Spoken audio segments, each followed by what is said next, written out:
আসসালামু আলাইকুম। আমি এখন বানাবো দারুণ মজার একটা ছোলার আইটেম। ছোলা না, এটা ডাবলির আইটেম বলতে পারেন। আমি ডাবলি দিয়ে বানাচ্ছি কারণ এটা অরিজিনালি বানানো হয় সাদা রঙের ছোলা দিয়ে একটা। এর নাম হচ্ছে কাথিওয়ারি ছোলে। খুব সহজ যদিও তৈরি, কিন্তু খাইতে একদম অন্য রকমের এবং দারুণ মজার। বিশেষ করে যারা চটপটি পছন্দ করেন এইটা আপনাদের খুবই ভালো লাগবে। তো আসেন দেখি শুরু করা যাক। আমি এখানে 1 কাপ ডাবলি নিচ্ছি। এগুলোকে আমি ভালো মতো ধুয়ে ভিজায় রাখবো পানি দিয়ে কমপক্ষে 5 থেকে 6 ঘন্টা, যাতে পুরাপুরি ফুলে যেতে পারে।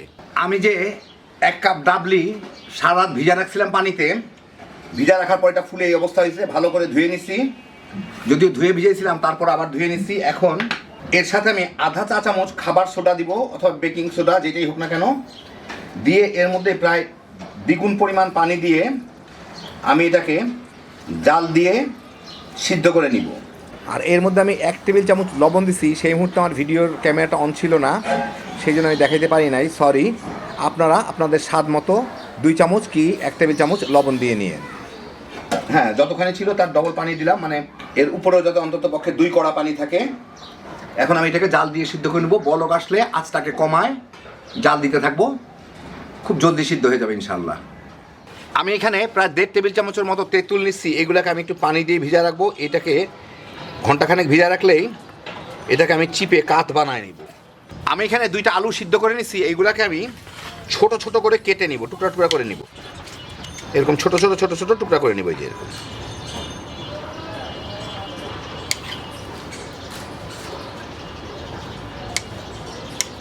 দুইটাকে আমি ছোট ছোট টুকরা টুকরা করে নিব। এটা রান্নার সময় নাড়ার ঠেলা এমনি ভেঙে যাবে। ডাবলিগুলো সিদ্ধ হওয়ার পরে আমি পানি সহ যেটার মধ্যে রান্না করবো সেটার মধ্যে নিয়ে নিচ্ছি, নিয়ে আবার চুলার জালটা জ্বালা দিচ্ছি। এটা ফুটে উঠতে থাকুক। আমি আপনার দেখাচ্ছি। আমার লাগবে হচ্ছে চিকেন কিউব। এই যে দেখেন, আমি ম্যাগির হালাল চিকেন কিউবটা নিচ্ছি। নরেরও পাওয়া যায় চিকেন কিউব, আপনারা যে কোনো বড় চেইন স্টোরগুলোর মধ্যে পাবেন। 35 টাকা করে নিবে, তার মধ্যে এরকম 2টা পিস থাকে। তো আমি একটা পিস নিচ্ছি।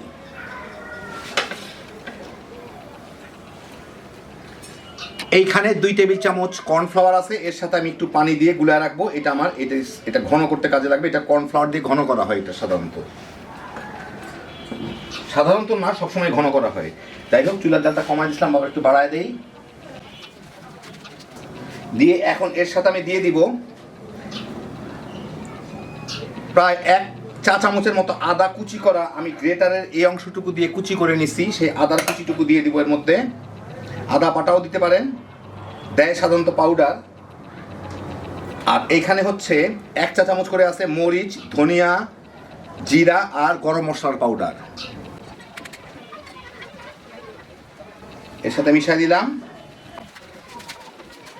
তেঁতুলটা যে ভিজা রাখছিলাম ওটাকে আমি চিপে কাত করে নিছি, মানে তেঁতুলটা পানির সাথে চিপে বিচিগুলা ফেলে দিছি। তেঁতুলের কাতটুকু আছে সেইটুকু আমি দিয়ে দেবো এর মধ্যে। এখন মিলে আমার লবণটা দেখে নিতে হবে।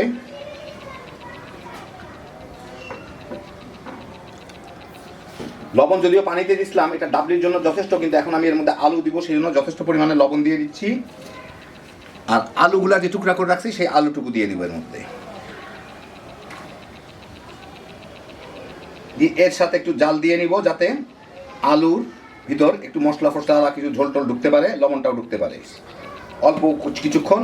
আর একই সাথে আমি এখানে দিয়ে দিচ্ছি এই যে কিউবটা যে দেখাইছিলাম, নরের কিউবটা, চিকেন কিউবটা, সেই কিউবটা দিয়ে দিব এর মধ্যে। এটাও এর মধ্যে গলে মিশে যাবে।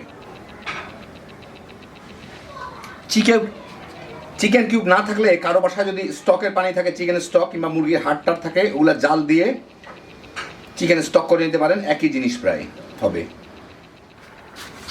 4-5 মিনিট জাল দিয়ে নিলাম। এখন আমি যা মশলা ঢুকে গেছে বোধহয়, এখন আমি এর মধ্যে এই কর্নফ্লাওয়ারটুকু আবার একটু গুলে দিব, কারণ হচ্ছে কর্নফ্লাওয়ারটা নিচে গিয়ে জমে থাকে।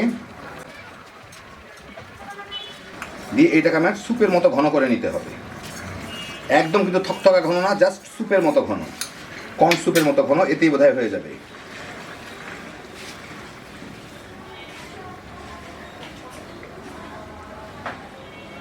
হ্যাঁ, এইটুকু হয়ে গেল, আর দেওয়ার দরকার নেই। এই যে এইটুকু বেঁচে গেল। যাই হোক, দেখেন, আপনার বাবলটা দেখলেই বুঝতে পারবেন মোটামুটি একটু ঘন স্যুপের মতো, মানে স্যুপের মতো ঘন আর কি। ঘন স্যুপ না, নর্মাল স্যুপের মতোই ঘন।